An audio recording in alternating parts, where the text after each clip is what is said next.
अस्सलामुअलैकुम नाज़रीन, मैं मोहम्मद असलम हुसैन सियासत की ख़बरों में आप सबका इस्तकबाल करता हूँ। आज 22 अगस्त 2025 है। इस्लामिक तारीख के हिसाब से आज 27 सफ़र 1447 हिजरी है। पेश है आज की कुछ अहम खबरें। दिल्ली की वज़ीर आला रेखा गुप्ता पर हमले की तहकीकात जारी है। पुलिस ने मुलजिम राजेश खेमजे के एक दोस्त को हिरासत में लिया है। दिल्ली पुलिस के मुताबिक इसके कई दोस्तों और रिश्तेदारों से पूछगछ की जा रही है। पुलिस ने राजकोट से इसके एक दोस्त को हिरासत में लिया है, जिसने मुबैना तौर पर इसे रकम मुंतकिल की थी। दिल्ली पुलिस की एक टीम राजकोट में है और इसे आज जुमे की शाम तक कौमी दारकूमत दिल्ली ले जाया जाएगा। पुलिस राजेश के इस वर्जन की तस्दीक कर रही है जो इसने पूछगछ के दौरान दिया था। वाज़ेह के दिल्ली की वज़ीर आला रेखा गुप्ता पर राजेश खेमजी ने 20 अगस्त को सिविल लाइंस इलाके में इनकी सरकारी रिहाइशगाह पर जन सुनवाई के दौरान हमला किया था। आज के इस खबरनामे को MS एजुकेशन की जानिब से स्पॉन्सर किया जा रहा है। क्या आप चाहते हैं कि आपके बच्चे कम से कम वक्त में मुकम्मल हाफिज कुरान बने? हमारा हदफ है 2 साल में मुकम्मल हिफ्ज कुरान। इसके लिए हम इस्तेमाल करते हैं जदीद मेमोरी टेक्निक। 371 तलबा न सिर्फ हाफिज कुरान बने, असली तालीम जारी रखते हुए इंजीनियरिंग मेडिसिन में दाखिला हासिल किया। MS हिफ्ज एकेडमी के 6 हैदराबाद में वाक़ हैं और 3 दिल्ली में। दाखिले के लिए 9059915022 पर राब्ता कीजिए। Please click the link given in description for more detail. Punjabi film industry को एक बड़ा झटका लगा है। मशहूर कॉमेडियन जसविंदर भल्ला का 65 साल की उम्र में इंतकाल हो गया। उन्होंने आज जुमे की सुबह मोहाली के फोर्ट्स अस्पताल में आखिरी सांस ली। इनकी आखिरी रसूमात हफ्ते को दोपहर 12 बजे मोहाली के करीब बलोगी कब्रिस्तान में अदा की जाएगी। वाज़ेह के जसविंदर की तबीयत कुछ अरसे से ठीक नहीं थी। इन्हें अस्पताल में दाखिल कराया गया था।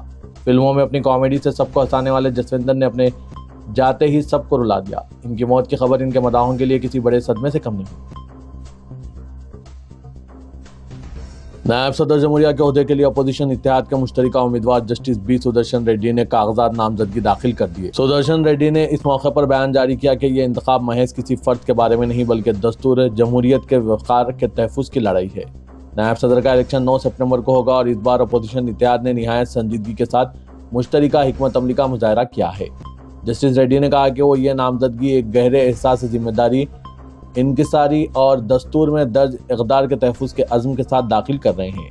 इनके मुताबिक अवामी खिदमत में गुजरी ज़िंदगी बतौर तालिब इल्म, बतौर शहरी और बतौर सुप्रीम कोर्ट जज ने यह सबक दिया है कि हिंदुस्तान की असल ताकत हर फ़र्द की इज़्ज़त, दस्तूरी अखलाकियत के तहफ़्फ़ुज़ और कसरत में वहदत से आती है। पार्लियामेंट का मानसून इजलास दोनों ऐवानों की कार्रवाई गैर मुअय्यना मुद्दत के लिए मुलतवी होने के साथ ही अख्तिताम पजीर हो गई। लेकिन बिहार में वोटर लिस्ट की जामे नजरसानी के मामले पर अपोजिशन के एहतजाज के सबब 1 माह तक जारी रहे ये इजलास खासन हंगामेदार रहा। ताहम दोनों ऐवानों में एहतजाज और वॉकआउट के दरमियान 27 बिल मंजूर किए गए।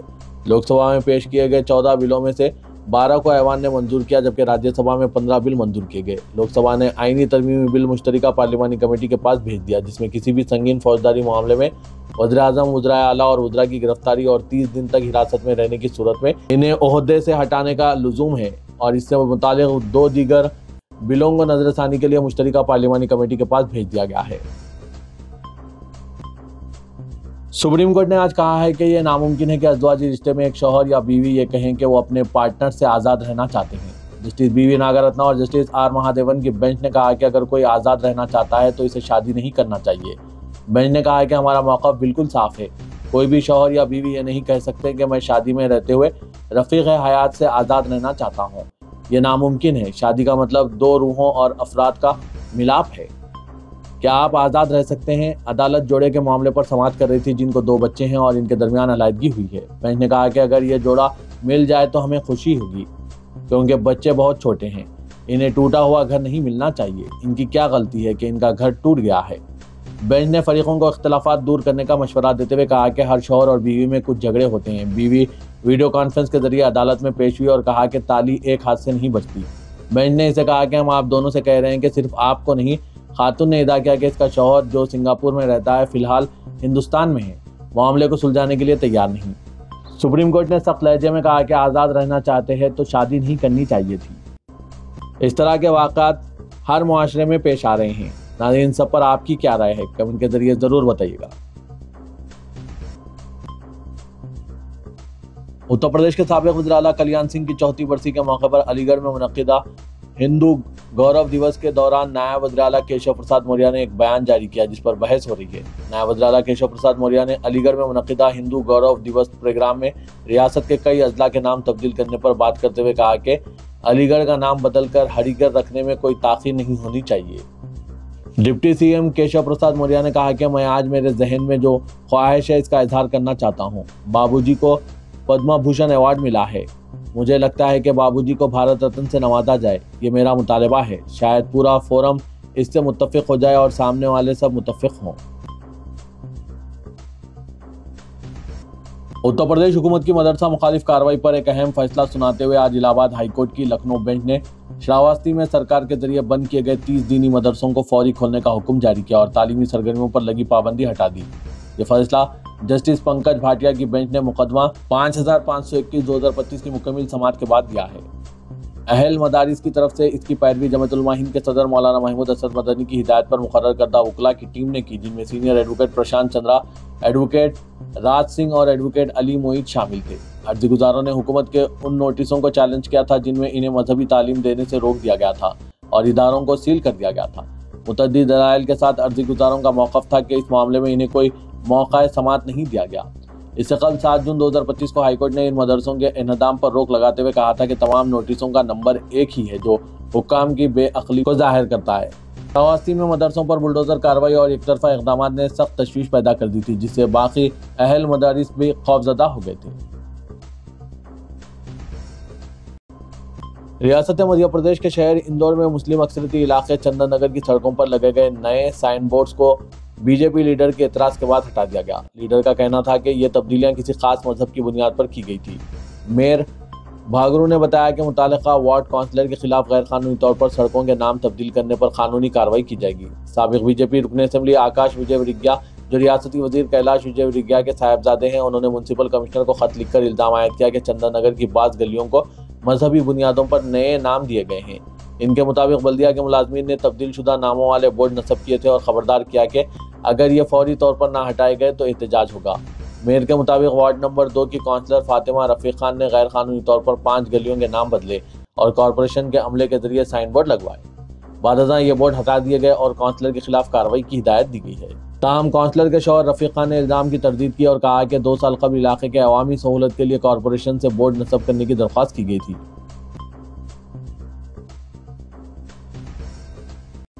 आसाम की बीजेपी हुकूमत ने आधार पर एक बड़ा और मुतनाज़ा फैसला लिया है। इसने 18 साल से ज़्यादा उम्र के लोगों को नए आधार कार्ड जारी करने पर पाबंदी लगा दी है। आज इसका ऐलान करते हुए वज़ीर आला हिमंता बिस्वा शर्मा ने कहा कि यह कदम गैर कानूनी बांग्लादेशी दरअंदाजों को हिंदुस्तान की शहरियत के दस्तावेजात हासिल करने से रोकने के लिए उठाया गया। ताहम दर्ज फहरिस्त ज़ात, दर्ज फहरिस्त कबाइल और चाय के बाग के कारकुनों को इस पाबंदी से इस्तिस्ना हासिल है, जिन्हें अगले 1 साल तक आधार कार्ड हासिल करने की इजाज़त होगी। वज़ीर आला शर्मा ने काबीना की मीटिंग के बाद एक प्रेस कॉन्फ्रेंस में कहा कि आसाम में आधार कार्ड 102% तक पहुंच गए हैं, जो रियासत की असल आबादी से ज़्यादा है। शर्मा ने दावा किया कि बारपीटा, धबरी, मोरीगांव और नेगांव जैसे अजला में आधार कार्ड रखने वालों की तादाद तखमीने से ज़्यादा है, जिसकी वजह गैर कानूनी दरअंदाजी है। नरेंद्र मोदी हुकूमत ने अगले महीने मुत्तहिदा अरब इमारात में होने वाले मर्दों के एशिया कप और अक्टूबर में होने वाले ख्वातीन के एक रोज़ा वर्ल्ड कप टूर्नामेंट में हिंदुस्तान और पाकिस्तान के दरमियान खेले जाने वाले मैचों की इजाज़त दे दी है। हुकूमत ने वादे किया है कि हिंदुस्तान 2 तरफा मुकाबलों के लिए ना तो पाकिस्तान की मेज़बानी करेगा और ना ही पाकिस्तान का दौरा करेगा, लेकिन इसके एथलीट्स और टीमें इन कसीर जहती मुकाबलों में हिस्सा ले सकती है, जिनमें पाकिस्तान भी शरीक है। इस फैसले के साथ सितंबर में होने वाले एशिया कप और अक्टूबर में होने वाले ख्वातीन के वनडे वर्ल्ड कप में हिंदुस्तान और पाकिस्तान के दरमियान होने वाले मैचों का रास्ता साफ हो गया। वजारत खेल की जानिब से जारी बयान में कहा गया है कि मौजूदा सियासी कशीदगी के माहौल में पाकिस्तान के साथ खेलों के ताल्लुकात पर हिंदुस्तान की पॉलिसी बिल्कुल वाज़ेह है।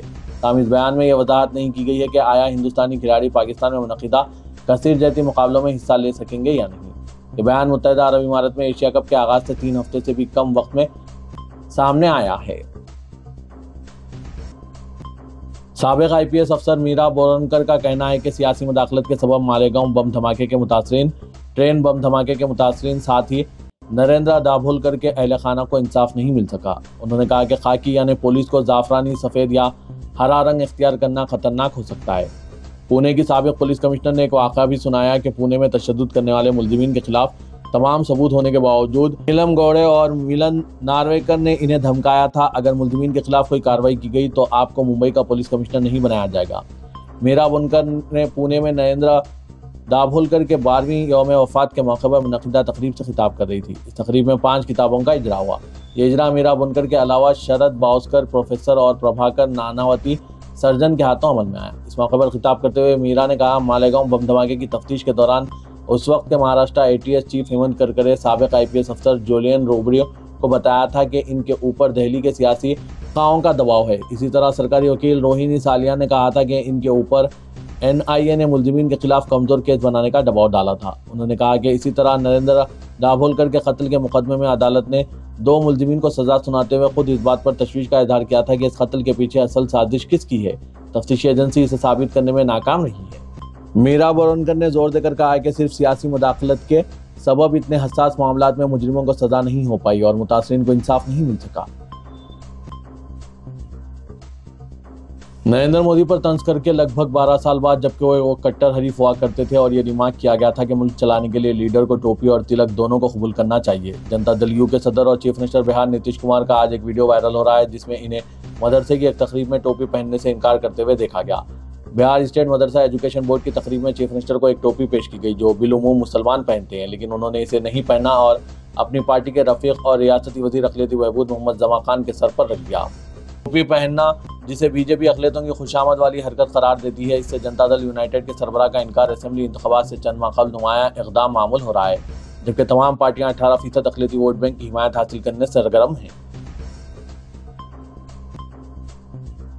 तेलंगाना के नायब वज़ीर-ए-आला मल्लू भट्टी विक्रमार्का ने मरकजी हुकूमत पर जोर दिया कि GST में इस्लाहात पर अमलावरी के जरिए रियासतों की आमदनी को मुतासिर होने ना दिया जाए। भट्टी विक्रमार्का ने GST में इस्लाहात के मसले पर आज नई दिल्ली में एक ग्रुप ऑफ मिनिस्टर्स के इजलास में शिरकत की। GST काउंसिल ने इस्लाहात का जायजा लेते हुए GST टैक्स स्लैब को आसान बनाने के लिए सिफारिशात पेश करने ग्रुप ऑफ मिनिस्टर्स तश्कील दिया है। भट्टी विक्रमार्का ने जनूबी हिंद की रियासतों के साथ फंड्स की इजराई में नाइंसाफी की शिकायत की।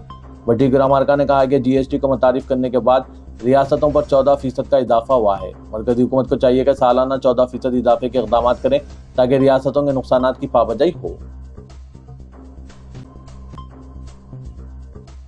मुल्क में मरदमशुमारी की तकमील के बाद तेलंगाना असेंबली की नशिस्तों में इजाफा यकीनी है। उम्मीद की जा रही है कि तेलंगाना असेंबली की मौजूदा 119 नशिस्तें बढ़कर 153 हो जाएंगी। नई मरदमशुमारी की आबादी के मुताबिक असेंबली हल्क़े-जात की नई हदबंदी की जाएगी। मरकजी हुकूमत ने तमाम रियासतों के चीफ सेक्रेटरीज को हिदायत दी है कि 31 दिसंबर तक देहात, मंडल, म्यूनसिपलिटी और ज़िले की सरहदों का तयन करते हुए मरकज़ को रिपोर्ट रवाना करें।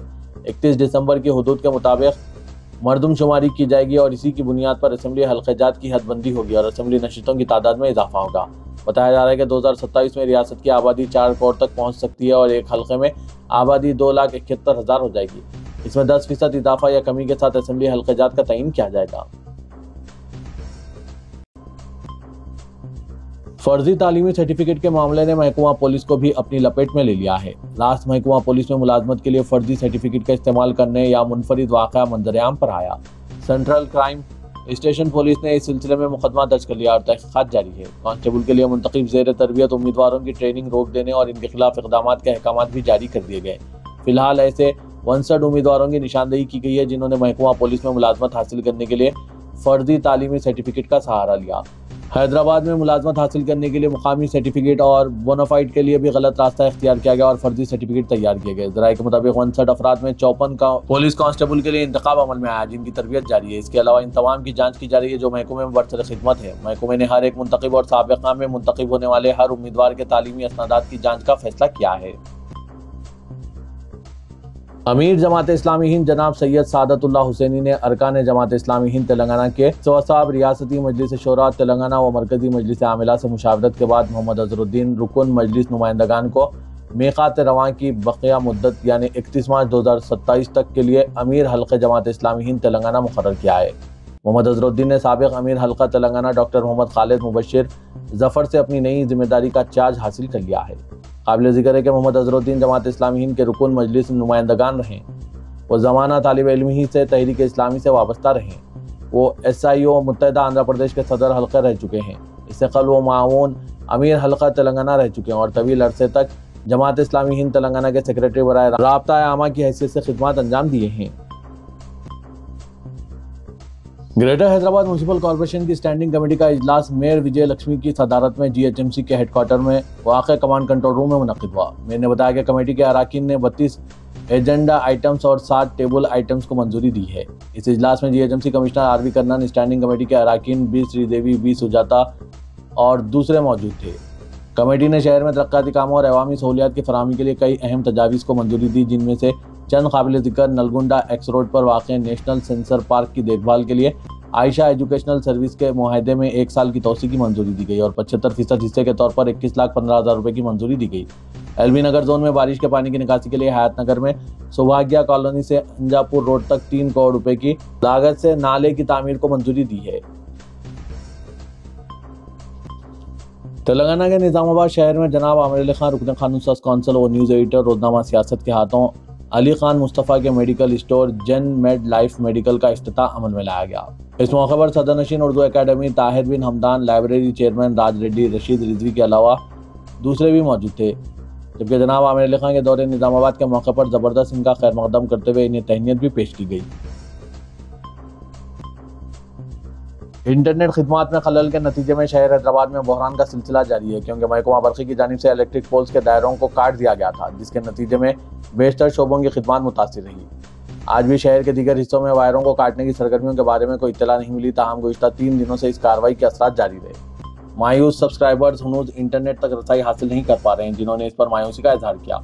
इस शोबे से वाबस्ता एक ओहदेदार ने कहा कि सर्विस प्रोवाइडर्स के लिए इस मसले पर इंटरनेट खिदमत बहाल करना आसान नहीं है। हमने तखमीना लगाया कि तकरीबन 1 लाख इंटरनेट कनेक्शन मुतासिर हुए। इतनी बड़ी तादाद में कनेक्शंस को बहाल करना एक बड़ा काम है और इसके लिए एक बड़ी इजाफी अफरादी क़ुव्वत की ज़रूरत है। आज के इस डिजिटल दौर में हर तरफ डिजिटल ही डिजिटल नज़र आ रहा है और हर कोई डिजिटल ऐप्स यूज़ कर रहे हैं।